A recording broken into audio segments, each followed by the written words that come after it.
Bon vespre a tothom. Començam aquesta sessió informativa amb la satisfacció de que un conseller de turisme baixi serena i expliqui als ciutadans de primera mà i sense intermediaris una norma que era imprescindible en aquest moment. Aleshores, segurament llavors li agrairà l'atenció que ha tingut el conseller, i aleshores nosaltres el que volíem era que Valldemossa, que és un poble petit, pogués tenir aquesta opinió del promotor de la norma i que el veïnat poguessin resoldre els dubtes que tenen directament amb ell, així de clar, sense un cara a cara, no? És la manera més senzilla.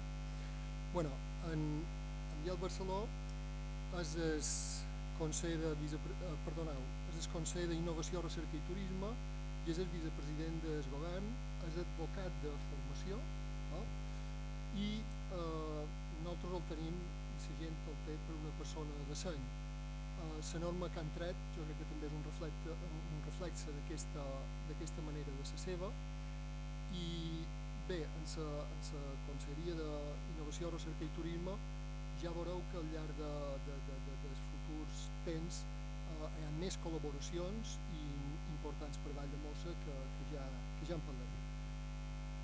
Doncs la paraula de totes maneres en Jaume Salvà, que és el regidor de Turisme, perquè ell, diríem, com a l'equip de govern, com a responsable d'aquest àmbit, pugui centrar la xerrada en la situació de Valldemossa.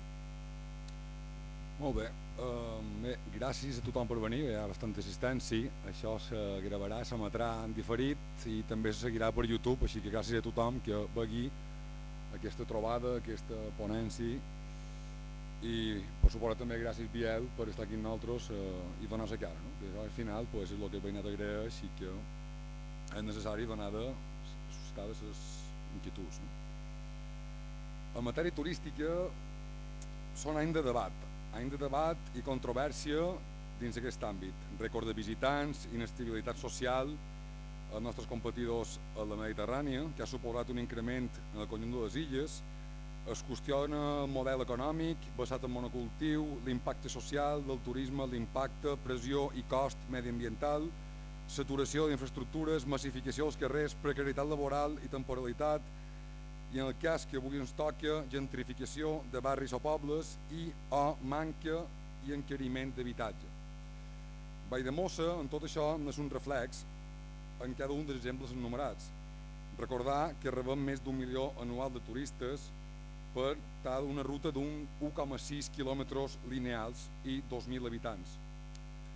Rebem el 65% dels nostres visitants durant els 5 mesos de major afluència, deixant xifres com més de 4.000 persones passejant pel nostre poble un dia qualsevol de l'agost, el 80% de les quals entre les 10 i la 1 del migdia. El monocultiu turístic al nostre poble és més accentuat, si cap, que la resta de l'illa. Recordem que als 50 Valldemossa era un poble amb moltíssimes mancances.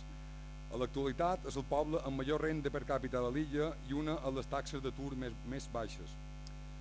Gràcies al turisme avançat com a societat, i per donar una xifra, per exemple l'any passat es van ingressar més de 471.000 euros d'hora, uns diners cobrats directament als nostres visitants per reinvertir al nostre poble, xifra que segons els nostres estudis anirà en augment en els propers anys.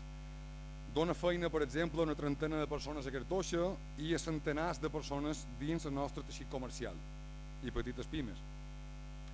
No podem ni hem d'actuar en contra del turisme en si, però sí treballar i prendre mesures per equilibrar, distribuir i fer-lo més sostenible, desestacional i responsable tant a la societat com amb el medi, com ja venim fent amb el projecte Visit Valldemossa. Cal recordar que el turisme també té una altra cara, una cara menys amable, massifica i s'atura al nostre poble, en especial els matins dels mesos d'estiu, com abans vos comentava. Augmenta l'especulació immoble de vivenda i locals comercials, encareix els preus dels productes dels nostres comerços, normalment orientat cap al nostre visitant i no tant al nostre veí. També pot consumir i destruir el nostre medi que, en el nostre cas, la nostra estimada Serra de Tramuntana. Per exemple, l'any passat, 60.000 persones foren comptabilitzades pel pas de la caseta que té la Fundació Muntanya dels Voltors. I en el cas de la vivenda, Valldemossa actualment té greus problemes d'accessibilitat d'habitatge pels nostres veïnats. Problemes degut a la manca de seguretat i garanties que té el joguetaire a l'hora de cobrar i el manteniment del seu habitatge i també de l'alta rendibilitat, seguretat i manca de regulació actual que encara té l'allotjament turístic. Per donar algunes xifres, Valldemossa disposa ara mateix de 600 places donades d'alta i més de 400 places en tràmit. Vaig llegir un estudi que deia que Balears té un ràtio de 306 places hoteleres per cada 1.000 habitants. Valldemossa en té 1.000 places per 2.000 habitants. Aquesta llei esperem ajudi a ordenar i legalitzar la comercialització i, en definitiva, ens ajudi a tots. Per últim, aprofitar per dir que hem vist com en aquests 2 anys el govern balear ha treballat de valent en matèria turística, que és la que em pertoca. Ha treballat més que mai en promoció cultural, turisme d'hivern, el cap i la fi, turisme sostenible. Han coincidit a Fitur Biel, han coincidit a World Travel Market, han vist estants on les platges deixaven de tenir tant de protagonisme i donàvem protagonisme a menjar, cultura, en el final un turisme per tot l'any i un turisme per tothom. No? També s'ha aplicat un impost sobre estades turístiques i mesures d'impuls de turisme sostenible, un impost que ha reportat uns 30 milions i que s'espera que l'any que ve, enviar-ho a corroborar, se dupliqui. Per acabar, una vegada més, donar gràcies al vicepresident i donar-li pas. Biel.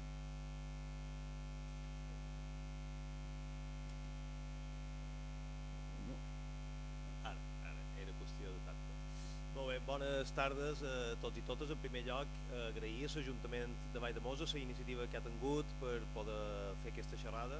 Crec que és molt important, efectivament, com se deia fa un moment, de tenir aquest contacte directe, perquè hi ha moltes qüestions que a vegades a través de mitjans de comunicació arriben tergiversades o arriben a comptagotes o arriben a mitges, i per tant jo crec que és important per aclarir qualsevol dubte, qualsevol qüestió, inclús recollir propostes, perquè no, tenir aquest contacte directe. He de dir que la veritat és que hem tingut un contacte continuat des de principi de legislatura en l'Ajuntament de Valldemossa, també com s'ha explicat.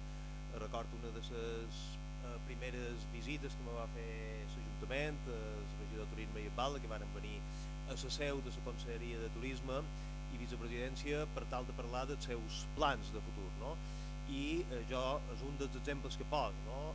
D'aquesta necessitat d'equilibri turístic, de sostenibilitat turística. Valldemossa és un municipi que se'n beneficia i molt del turisme, però que lògicament també aquesta activitat ha d'estar equilibrada perquè reparteixi la riquesa, perquè produeixi prosperitat compartida i perquè no se converteixi en un problema, que no se converteixi en el problema que el regidor de turisme, que coneix més bé perquè els viviu cada dia directament els que sou aquí. Inclús quan parlàvem d'aquests plans de regular, per exemple, l'accés que hi ha, especialment en mesos d'estiu, de la gran quantitat d'autocars, turoperadors que treballen aquí, i veure com, de quina manera se pot aconseguir que aquesta arribada sigui més escalonada, sigui més profitosa també pel poble de Valldemossa. I jo ho posava com aquest exemple, no? de la necessitat que actuem totes les administracions conjuntament per equilibrar el turisme. No basta que una conselleria tota sola actuï, se necessita la col·laboració d'ajuntaments, del sector lògicament turístic, del govern. Quan dic el govern dic totes i cada una de les conselleries implicades, la de mobilitat, la de territori, la de medi ambient, la de turisme, el Consell Insular i la resta d'administracions també, lògicament, l'estatal. I aquesta col·laboració, la veritat és que he de dir que s'ha produït des del primer moment, inclús també, com comentàvem el regidor de turisme, el tema d'aquest enfocament que se fa en el Visit Valldemossa, aquesta proposta de futur cap a el que ha de ser el turisme sostenible de futur de Valldemossa, que coincideix perfectament i plenament en el que des del govern està implantant a nivell de Mallorca i d'Illes Balears. I i que se plasma, com deia, en aquest èmfasi per aconseguir una activitat turística equilibrada tot l'any, no només de l'estiu, i en productes, lògicament, també que vagin en el sentit d'aconseguir que el turisme ens doni un valor afegit i afecti també a altres activitats, a altres sectors econòmics, sigui la gastronomia, sigui la cultura, sigui la natura, sigui l'esport, etc. No? Amb aquesta línia, un dels grans reptes que hi havia, que hi ha, que ens van marcar a principi de legislatura, que duem els programes electorals de tots els partits polítics, que en els acords pel canvi que van signar les formacions que donen suport en el govern, i per descomptat també el govern se va plantejar, era la regulació del lloguer turístic.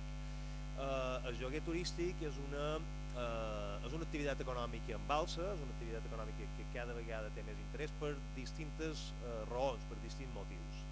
En primer lloc perquè lògicament és legítim, plenament legítim, la gent també que té propietats o que té possibilitats d'allotjar turistes vol participar del negoci turístic, no se vol que sigui una qüestió exclusiva dels hotelers.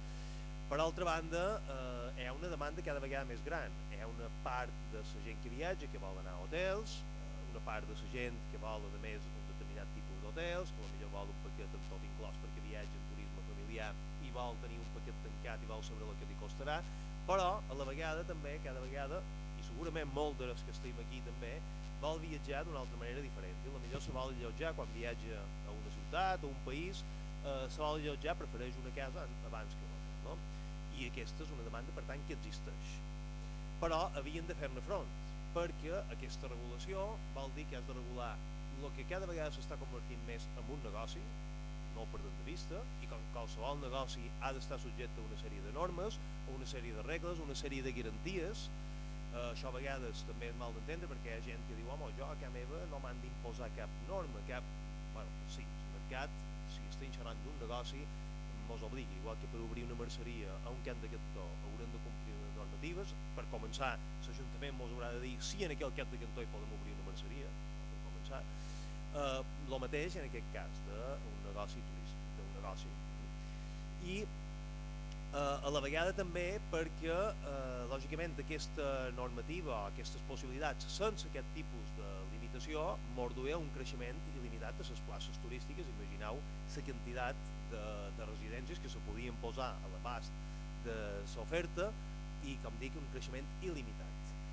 Per tant, un altre dels reptes també era de quina manera podíem actuar damunt el creixement il·limitat de places turístiques que podem oferir.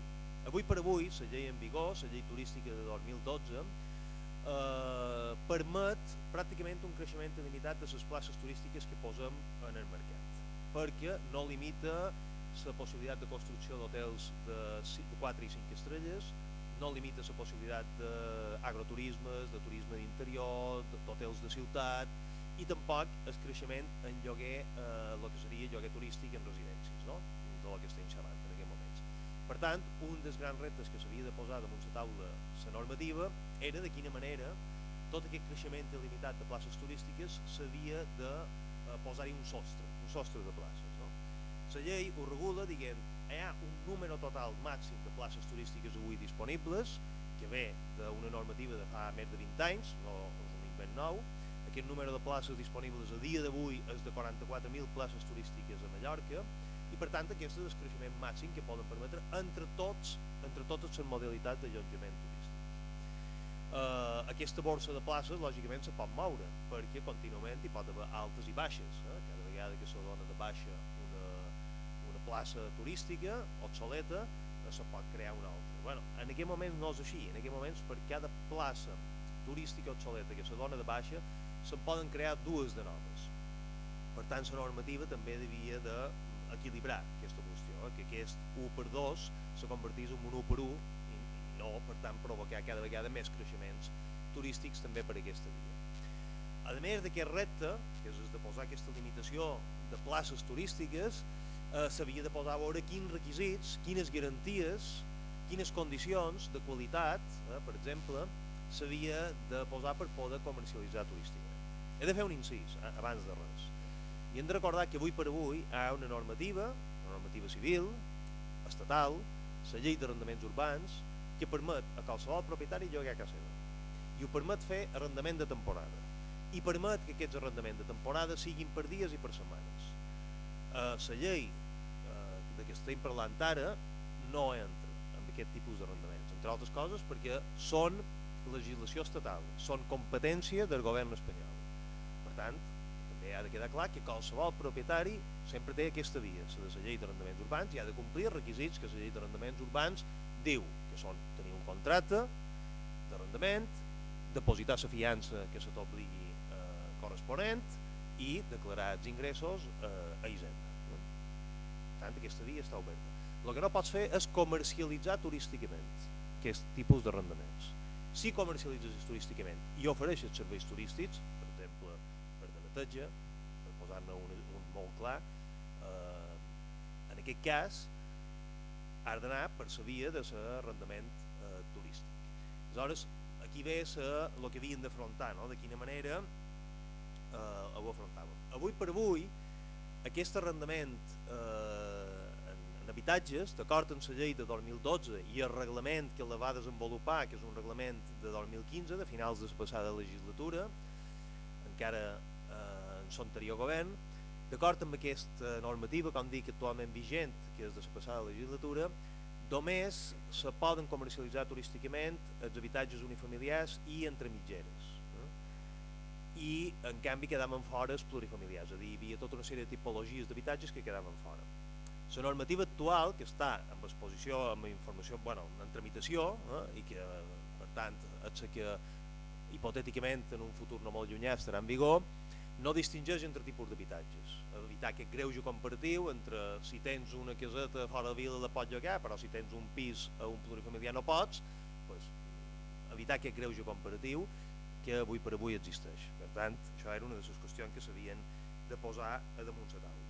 I a la vegada afrontar els reptes que hi ha, perquè també no hem d'oblidar que això pot crear problemes de convivència entre turistes i residents, quan estem xerrant especialment de comunitats de propietaris, i quan estem xerrant de mesclar usos turístics amb usos residencials, i també la distorsió que pot provocar en el mercat de l'habitatge, perquè sí que des del govern ho tenim clar, la prioritat per damunt de qualsevol altra cosa, per damunt del negoci, per damunt dels drets d'entrar dins el negoci del turisme, és assegurar també el dret a l'habitatge. I per què dic el dret a l'habitatge? Perquè en algunes zones el que sí que està provocant és una dificultat d'accés a l'habitatge residencial per part dels que vol viure tot l'any, o del treballador també, en algunes zones turístiques, etc. No? Del treballador. Penseu que normalment se produeix, en el cas del lloguer turístic, una alça de preus d'aquest tipus d'habitatges. Per tant, la normativa ha de fer front a tots i cada un d'aquests reptes que jo he esmentat.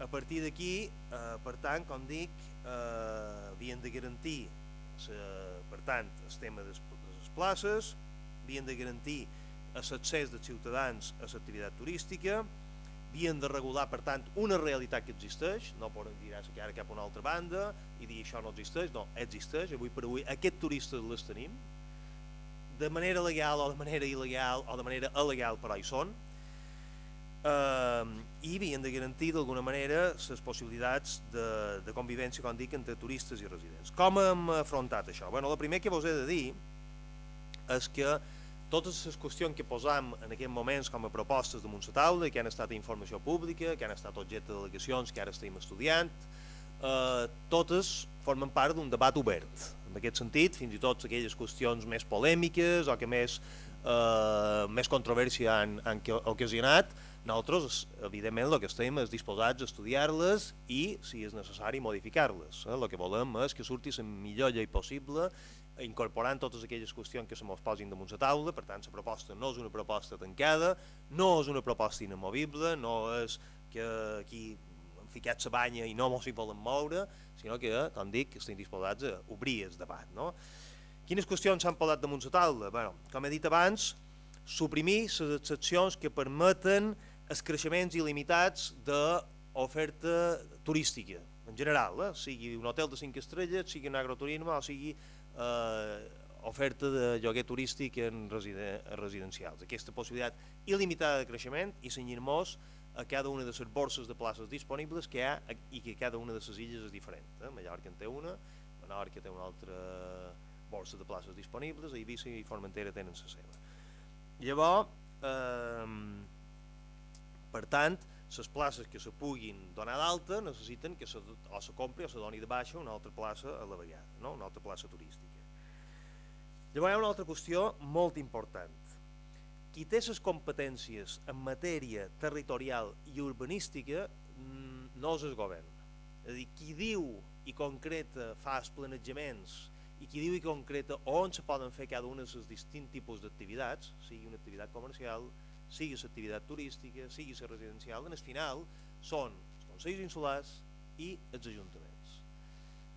I per tant, la llei ha de tenir en compte també aquesta circumstància. Per tant, seran els ajuntaments els que zonificaran i diran a dins el meu terme municipal, en aquestes zones és on jo considero, o tot el terme municipal, si es considera tot, on se pot o no se pot fer aquesta activitat. Però no només per respecte a la competència d'ordenació urbanística que té l'Ajuntament i que llavors el seu pla definitivament s'aprova per part del Consell Insular, no només per respecte a la competència, sinó també perquè qui millor coneix la realitat i com pot anar bé o malament una determinada activitat, que és el propi Ajuntament, que és el que coneix exactament com va la realitat. I per tant, crec que és molt millor que sigui en aquest sentit l'Ajuntament el que ho faci. No? Per altra banda, totes aquestes autoritzacions se donarien per 5 anys renovables, bàsicament per 2 motius. Primer, perquè no hem d'obligar que en qualsevol dels casos aquestes cases que se comercialitzen turísticament, la seva finalitat última segueix sent la residencial, no la turística. És a dir, en el planejament de l'Ajuntament aquestes cases seguiran essent damunt dels planos com a residencials, no passaran a ser hotels, no passaran a ser turístiques, són cases que se comercialitzen turísticament amb una permís renovable per 5 anys. Després també hi ha una altra qüestió per què ho fem per 5 anys, i és perquè moltes vegades aquesta activitat ara en aquest moment pot ser interessant, però llavors aquesta casa potser o se pot vendre o el propietari la pot donar en herència i els nous propietaris millor tenen intenció de viure-hi o la típica casa que potser tu ara la tens per un lloguer, però potser el dia de demà la vols donar al teu fill o qui sigui, no? A un nebot. I a més és una activitat que avui per avui tampoc no sabem quines conseqüències pot tenir, sobretot si obrim a plurifamiliars, quines conseqüències pot tenir dins el teixit i la trama urbana. Aleshores ens estem estimant més fer una autorització temporal per 5 anys, com he dit, renovables. No? A la vegada hi haurà una sèrie de requisits mínims que s'han de complir, de legalitat i urbanístics, tenir cèdula d'habitabilitat, en perill lògic, no? Si tu vols muntar un negoci, el mínim és que aquella casa estigui en condicions i tingui cèdula d'habitabilitat. De legalitat, que no hagi estat construïda la casa il·legalment, construïda o reformada il·legalment. Això podria que, a més de que t'hagis construït la casa il·legalment o hagis fet una reforma sense permís de l'Ajuntament, encara te donen el premi que puguis fer negoci amb aquesta casa, no? Per tant, no han de tenir infraccions urbanístiques. D'eficiència energètica, penseu que avui per avui per llogar per la llei d'arrendaments urbans te demanen uns requisits de certificat d'eficiència energètica, per tant el mateix per aquest tipus de cases o d'accessibilitat, no? Abans parlàvem d'accessibilitat, que també és un altre requisit que se demana a qualsevol negoci, no?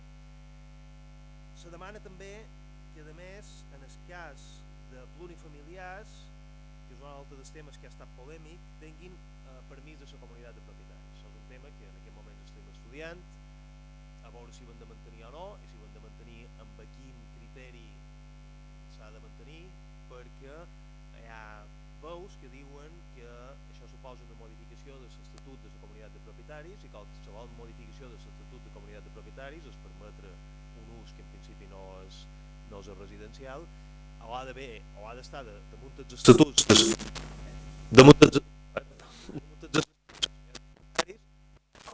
si s'ha de modificar l'Estatut de la Comunitat de Propietaris s'ha de fer per unanimitat d'acord amb la llei de propietat horitzontal.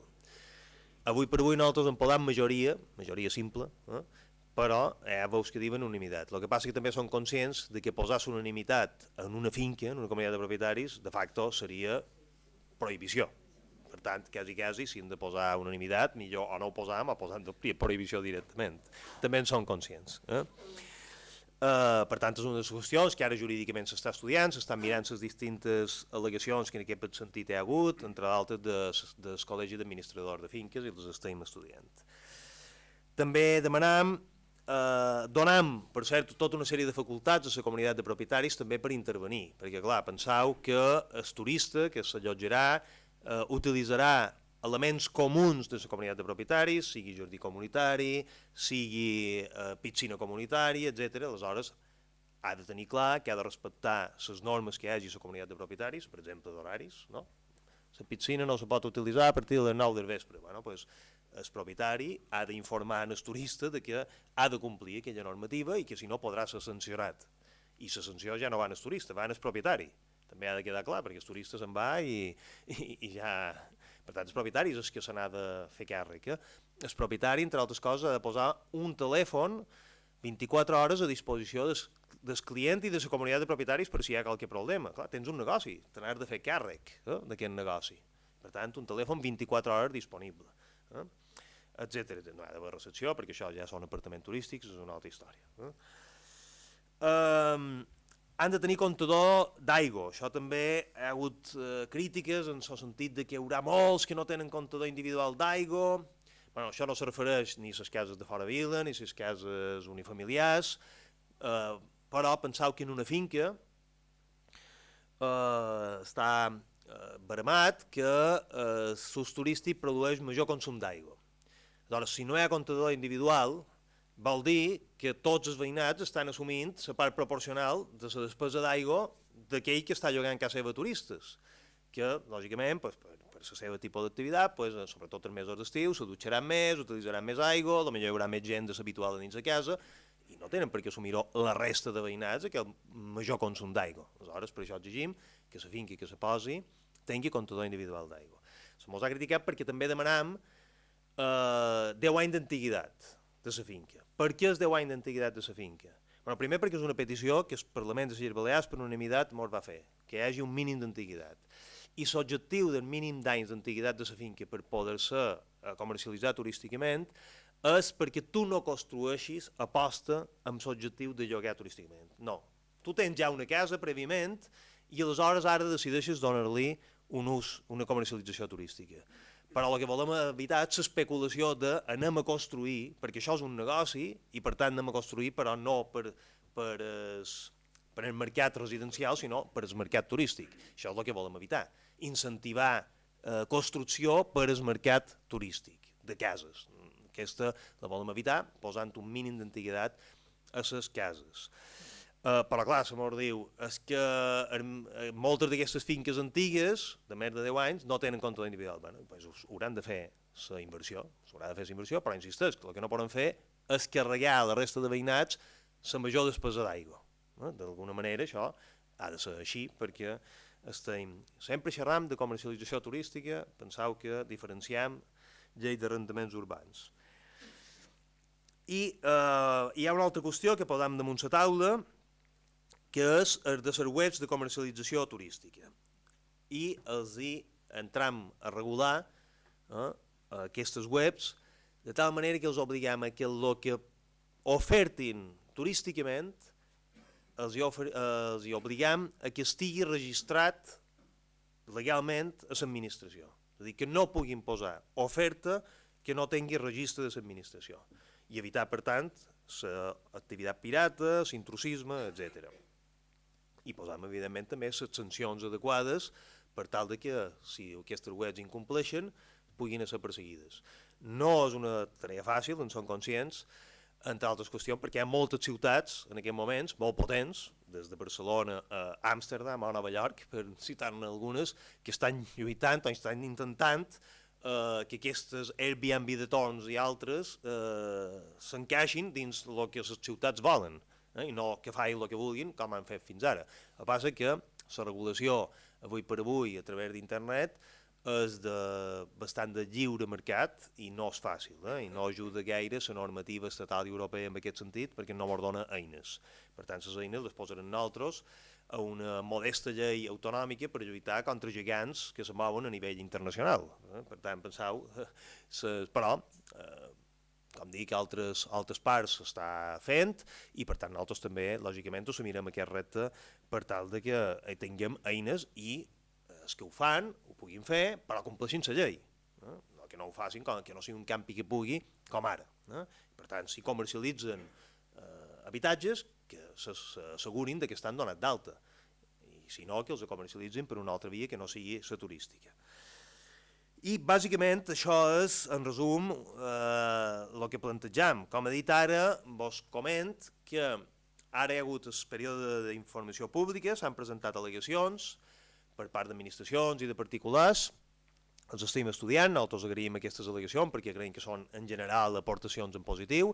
No és fàcil contentar tothom, perquè penseu que estem entre dues postures, diguem, extremes i irreconciliables. Aquells que volen la prohibició total, uns perquè ho veuen com un intrusisme, com una competència deslleial, com una competència, simplement, i d'altres perquè s'oposen o perquè pensen que ha de prevaldre els drets dels veïnats per damunt d'un altre veïnat que vulgui comercialitzar turísticament, o simplement perquè consideren que l'activitat turística no ha de créixer més, sense tenir en compte, com he dit abans, que aquests turistes ja les tenim. Aquí no plantegem cap creixement turístic amb aquesta normativa. És regular el que en aquests moments tenim, no és per créixer turísticament, ha de quedar clar.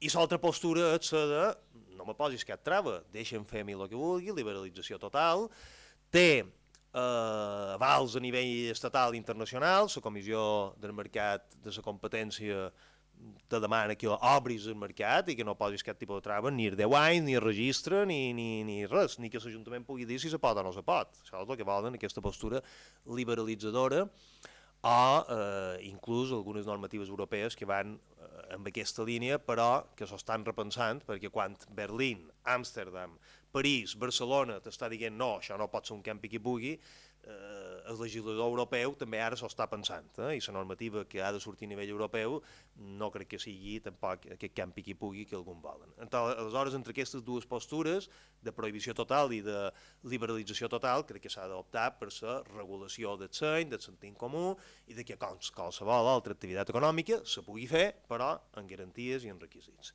Aquest és l'objectiu, no és fàcil, i, com dic, estem oberts a escoltar totes les propostes i a millorar la llei perquè tal de que una vegada que se converteixi en projecte de llei passi Consell de Govern, calculant que podria ser en un parell de mesos, i llavors passi en el debat del Parlament de les Illes Balears, on els grups parlamentaris també hi faran aportacions, i d'aquí a l'estiu pogués estar aprovada, i una vegada que estigués aprovada, aleshores vendria la feina dels ajuntaments per sonificar, que evidentment jo el que fa és emplaçar-los ja a que comencin a pensar-hi, no esperin a que la llei estigui aprovada, sinó que ja hi comencin a pensar com voldran que sigui aquesta regulació per al seu municipi. I moltes gràcies i a la vostra disposició.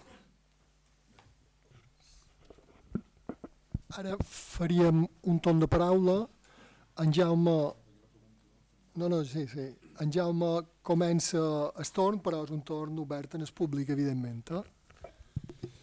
Bé, Biel, una veïnada m'ha fet arribar aquesta proposta, via carta, ¿vale? I me diu així: senyor vicepresident del Govern Balear, en primer lloc, donar-li les gràcies per donar-nos l'oportunitat de poder expressar el nostre punt de vista respecte a aquest tema. El Batlle de Londres, després de moltes dificultats, acaba de regular el lloguer turístic i des del meu punt de vista de la forma més justa i igualitària. Tots els pisos i cases es poden acollir al lloguer turístic, però només amb un màxim de 3 mesos a l'any. Han arribat a un acord amb plataformes, Airbnb i altres, que en arribar als 90 dies de lloguer es bloqueja el pis o casa i no permet publicitar fins a l'any següent. És totalment il·legal passar dels 90 dies per any. Aquesta modalitat fa que els lloguers convencionals segueixin tenint el seu mercat sense disparar-se els preus i que les cases no només siguin comprades per grups inversors per dedicar-les al lloguer turístic.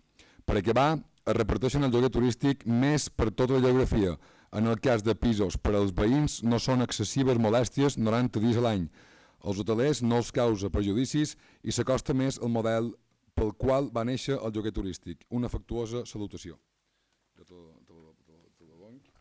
Sí, és un dels temes que ens hem plantejat, posar-hi un màxim. Hi ha diverses qüestions. Primer, que els nostres juristes ens diuen que anem alerta amb aquestes limitacions de temps, perquè difícilment passarien el tràmit de constitucionalitat. De fet, totes les normatives que a Espanya que han posat aquest tipus de limitacions estan impugnades. Si no record malament, la de Madrid i alguna altra que ara no recordo de memòria.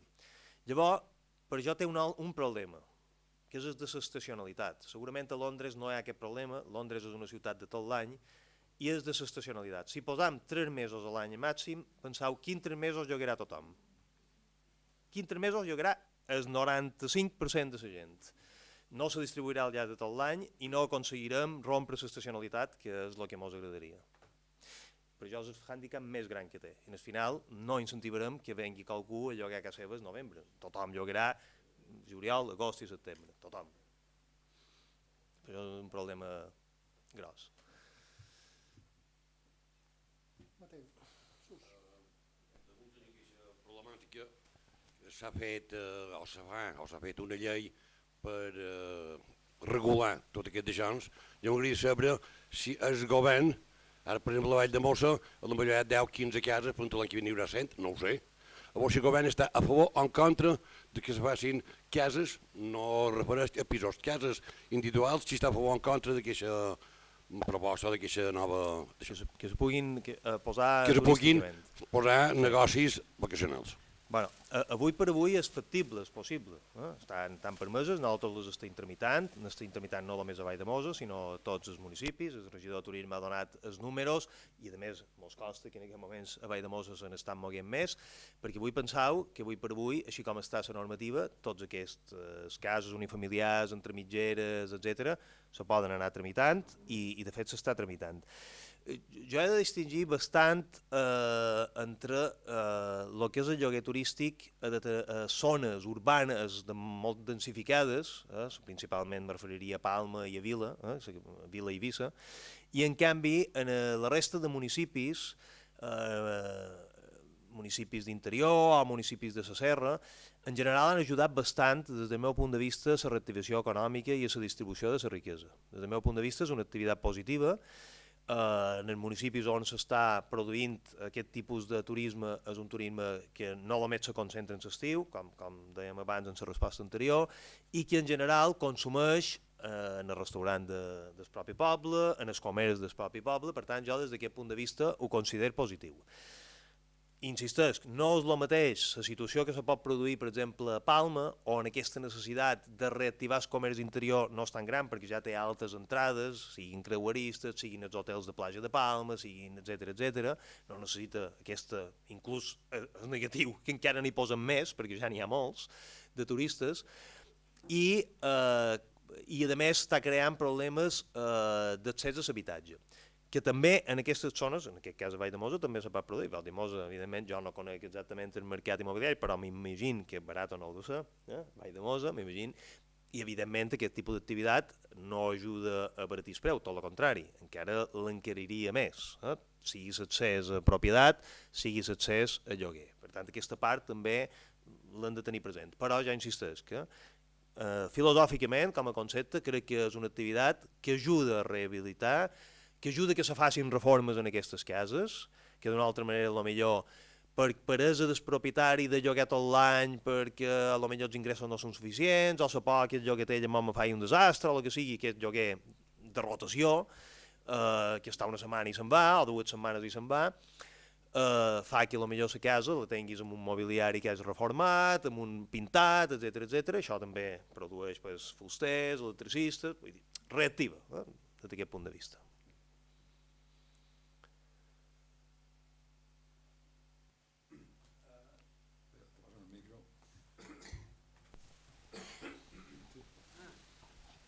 Teniu unes normes generals per saber a qui concedireu el permís i a qui el denegareu per obrir un habitatge d'aquest tipus?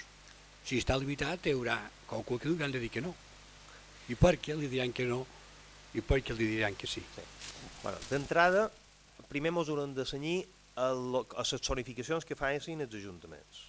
L'Ajuntament de Valldemossa, ara no li vull posar pressió, però bueno, pot decidir que a tot el terme municipal de Valldemossa sigui factible, per exemple.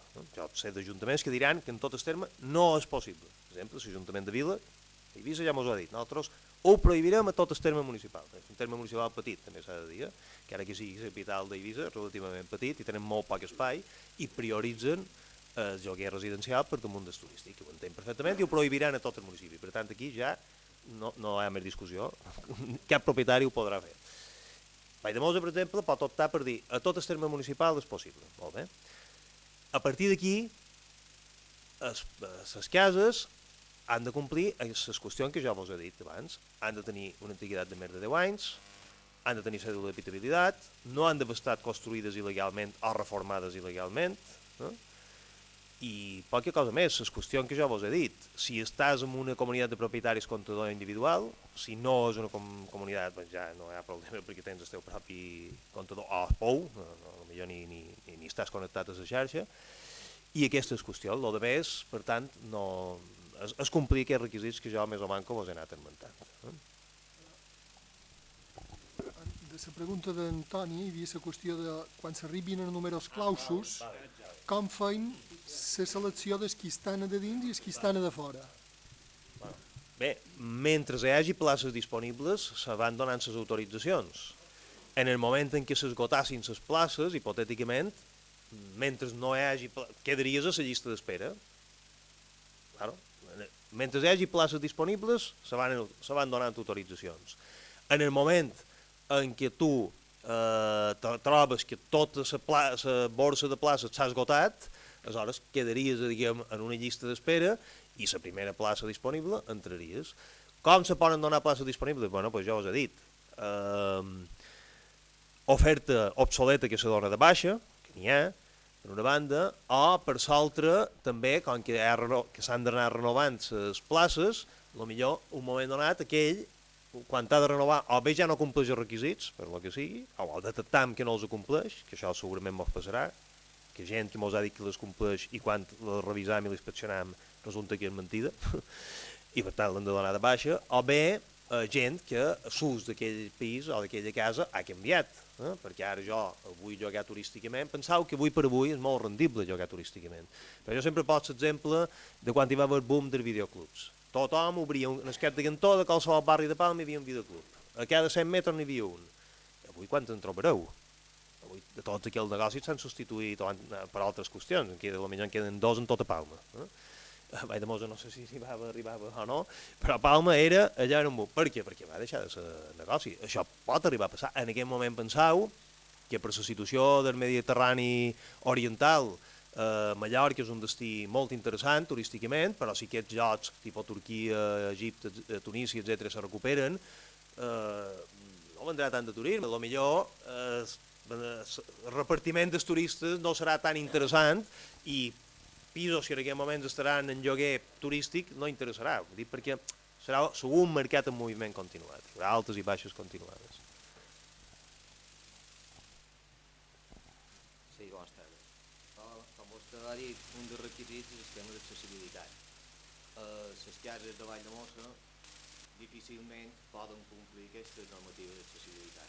Serà un dels requisits per donar-les de baixa o què se farà en aquest sentit? El tema d'accessibilitat, efectivament, segurament l'haurem d'afinar més, perquè això és una proposta que ve de la Conselleria d'Habitatge i haurem de mirar exactament. Primer, l'accessibilitat que se demana és de vivenda, no és un negoci, és a dir, no pensem en l'accessibilitat que se demana a un restaurant que ha de tenir un radi de no sé quant de metres perquè se pugui entrar a la cadira de rodes dins del bany, etc. Per tant, els requisits són menors en el cas d'un habitatge. I llavors segurament el que farien també és un temps per adaptar-se. Si tu has de fer aquesta rampa d'entrada per entrar que sigui, tot això també s'haurà de posar d'alguna manera que se pugui complir. És un dels temes que està damunt la taula i és d'aquells que ho podem anar modificant, perquè clar, som conscients de que hi ha cases antigues que poden tenir un encant i potser no està previstes i són unes magnífiques cases per llogar. aquestes qüestions s'han de tenir presents, s'han de tenir en compte.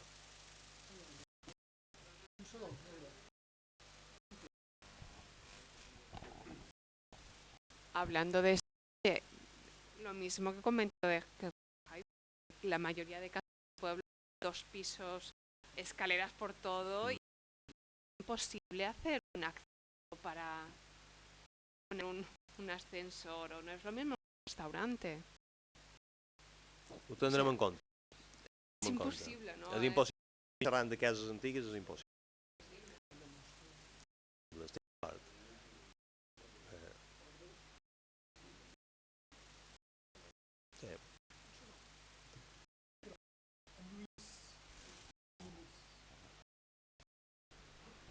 Sí, és que això està gravat i m'ha preguntat molt important perquè tu llavors que s'ho puguin veure o ha donat contestat. Val? Sí. Això, casa de pis això. Una casa de pis Una finca, te refereixes? Una finca. Sí, ja dic que és una de les coses que hem de posar damunt la taula perquè la conselleria d'habitatge va demanar a les seves eleccions que se tingués en compte l'accessibilitat. Ens estem trobant qüestions que vosaltres plantegeu i que fos complicat, és a dir. Per tant, les qüestions que està damunt la taula que vos he dit abans de la comunitat de risc, que hem d'estudiar i hem de veure com ho ajustem.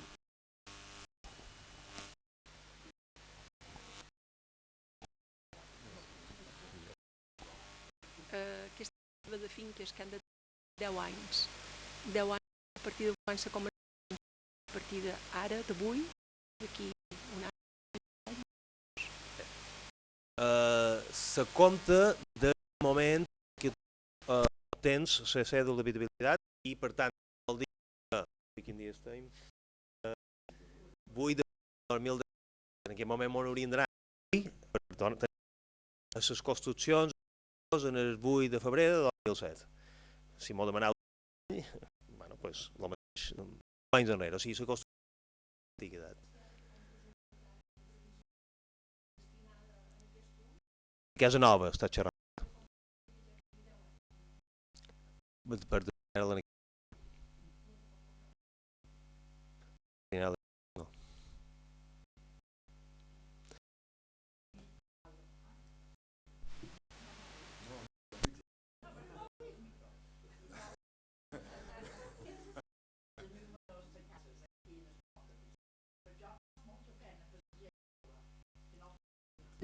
Clar, aquí enviar-me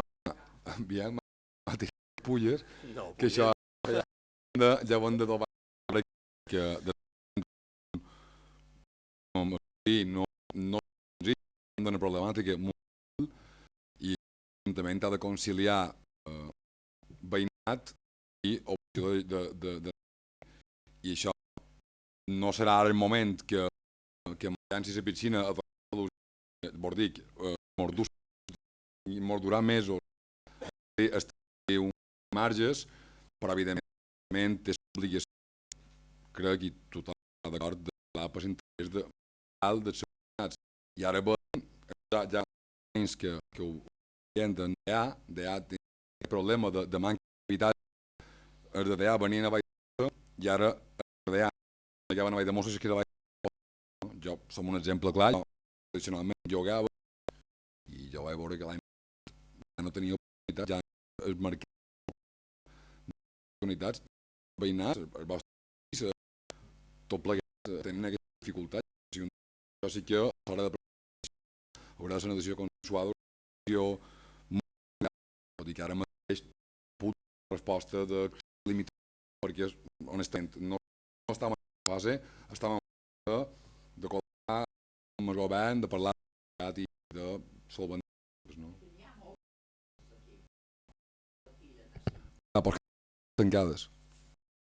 Claro, de tot en general. Llavors, ho mencionava abans la presentació, no? Entenc que aquesta tradició no? I parlàvem de hi ha llogaters que no fan caldes i el procediment legal és lent, els costos i poden de casa i allà està, no? I fer com una espècie de sensació de fer, no sé, fora per protegir el propietari i afavorir també les que parlant de venda de uns recursos limitats. El que hem de fer amb mancomunitat, amb el govern, per ajudar-nos tots a mirar de com...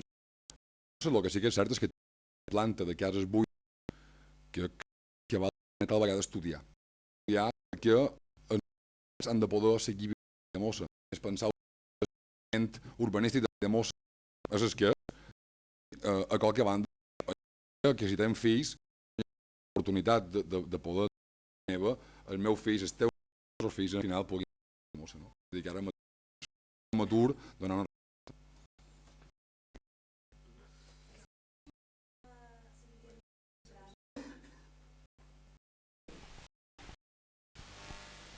Tenim la vivenda de registrisme com...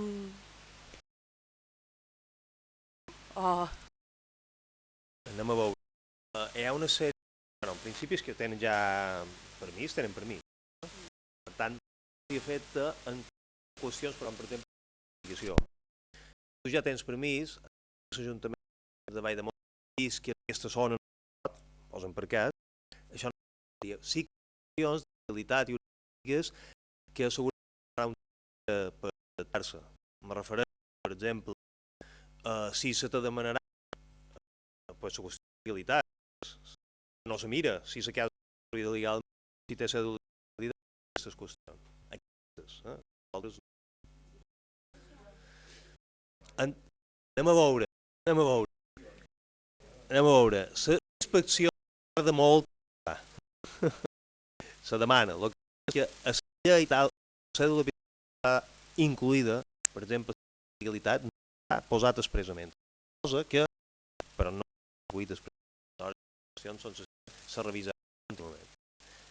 Demana, que actualment se revisarà, que s'estan revisant. Per tant, això és normal que revisam durant el que ja està el compliment. Per lo de més, si tu ja tens permís,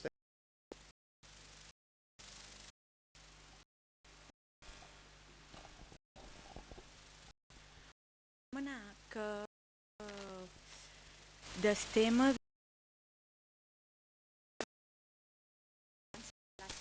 jo puc tenir, és a dir, jo puc emplear la meva casa en aquest cas perquè no hi ha una normativa clara, la puc fer arrendament professional, també la puc posar particular. És a dir, com controlareu el tema de les bases? Jo la meva vivenda i no tenc per què de baixa aquesta casa. Sí, permet compaginar i compatibilitzar l'ús perquè és tu en l'ús turístic. Això està previst i és factible. No hi ha, en aquest sentit. Dic que a l'hora de controlar unes places, has dit abans, la gent se dona de i se dona d'alta. Si jo tenc la possibilitat de visquent, no me donaré. No te donarà. En qualsevol moment me pot donar estabilitat. No te donarà, però tens una sèrie d'obligacions. Si estàs a triar si pot turístic, sempre d'obligacions fiscals. En aquest cas seria tens obligacions fiscals. Per un estipulats. I jo puc dir que no el tenc 3 mesos, no més del 8 mesos, perquè si estic en aquest cas per ser cotada, seria l'únic que... I a l'hora de renovar els papers, que és cada 5 anys, si no ho renoves, quan compleixis seguiràs tenint més. Clar, que no haurà poc massa. Ja depèn. Com que aquí per aprendre el de dubte, si t'apretaré per fer-te un de places, i jo aquest número de segments places en dies a partir n'hi ha per zones.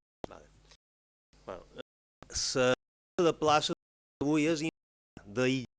Hi ha una borsa de places a Mallorca, una a Eivissa i Formentera per municipi. ni per zones turístiques. Tant les places per tota l'illa. Tu pots per exemple pràctic.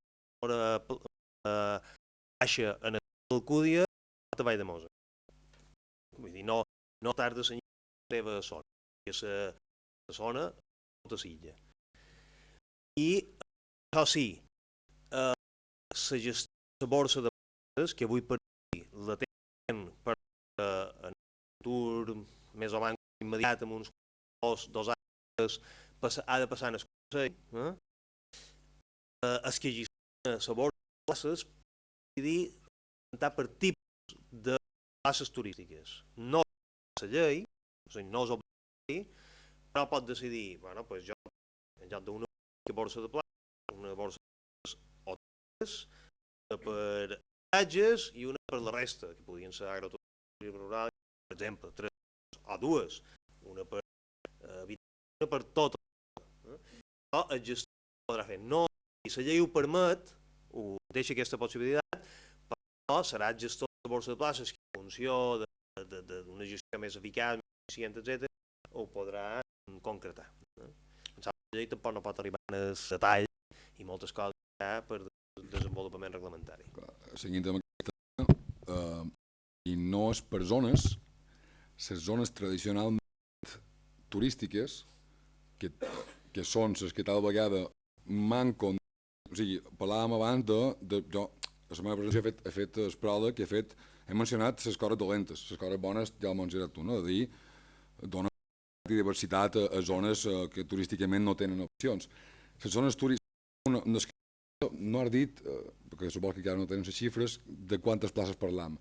La qual jo no sé si per aventura dir que pobles com ara Petra, Sineu, Maria, tots aquests pobles que tenen manca o tradició turística, si s'han de veure, han de competir plaça per plaça en llocs tradicionals com Santa Ponça, al final hi ha unes zones que tindran un creixement molt limitat i tal vegada serien les que més convendria que poguessin créixer. Zones d'un desenvolupament industrial baix on podia animar i reactivar. No? Per això comentava si per zones hi podia haver un número de places. Anem a veure.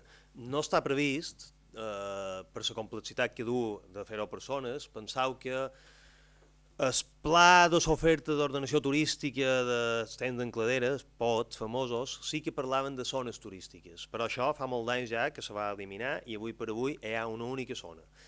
El pla que en aquest moment està fent el Consell de Mallorca juntament amb el govern, el pla d'intervenció en àmbit turístic, el PIAT, que són els que substitut del POT, podria entrar a fer aquesta feina. Per pensar, una feina d'aquestes no és una feina que pugui posar la llei. Has d'anar en el detall, damunt planos, en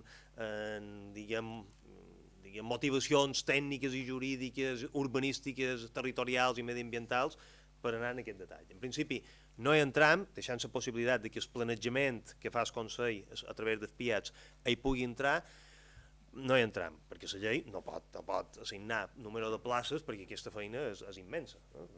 Jo ara, com sé que Vall de Mosa li he d'assignar 1.000 places més, 500, 200, no ho sé, no tinc elements per fer-ho.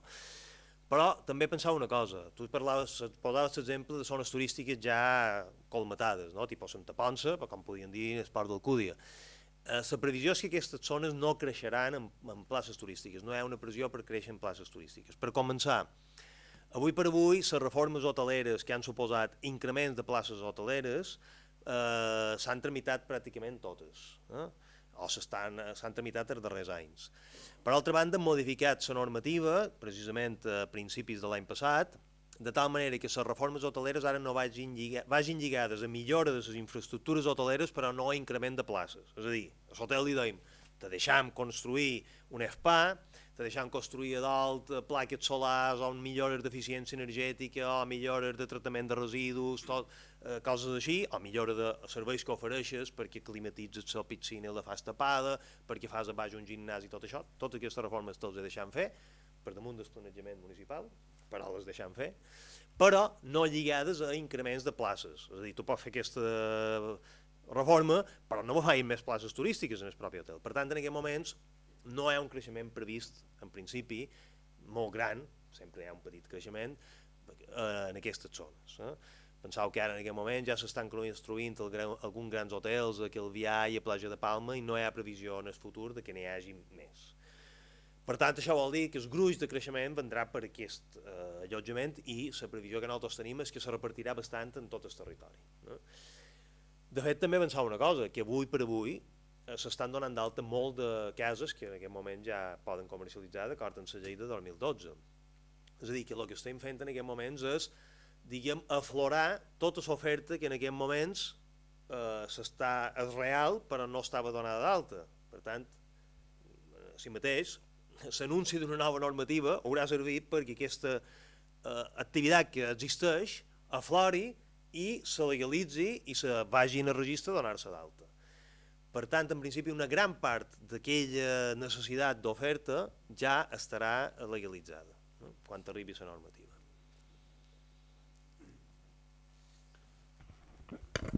Biel, si una de les avantatges del turisme vacacional és que Mallorca ha romput el monopoli del guany turístic que tenien bàsicament els hotelers i ha servit perquè famílies que